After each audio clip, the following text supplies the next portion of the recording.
केउ ओडिया हिरो को विवाह कले ओडिया अभिनेत्री लुम रायना। ताहले फ्रेंड्स आपण माने लुम रायना को तो बेस भल भाव जानिथिबे। आज को प्राय 8 वर्ष हेबो बॉलीवुड इंडस्ट्री से अभिनय करि आछंती। Odia serial, Odia web series, Odia album रे अभिनय करि सारा ओडिसा लोक मानको मन को जितिबारे सफल होई पाछंती।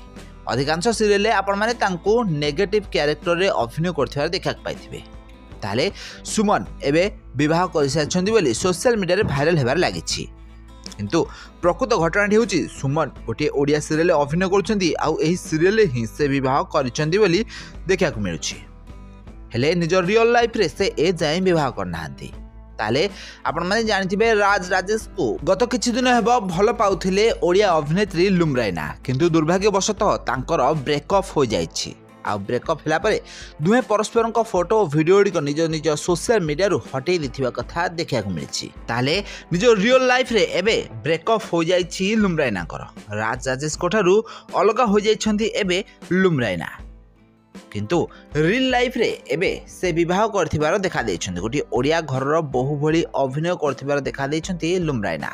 हेले निज रियल लाइफ रे से जाई विवाह करनांती। तो आपण माने जानिथिबे आज को प्राय 8 वर्ष अब बॉलीवुड इंडस्ट्री रे अभिनय करि आछंती लुम रायना। सुंदर अभिनय करि सारा ओडिसा रो लोक मानको मन को जितिबारे सफल होई पाछंती। तो फ्रेंड्स आपण मानको बॉलीवुड एही जबरदस्त अभिनेत्री लुम रायना केमिति लागंदी, तांको अभिनय आपण मानको केमिति लागे हमको कमेंट करंतु।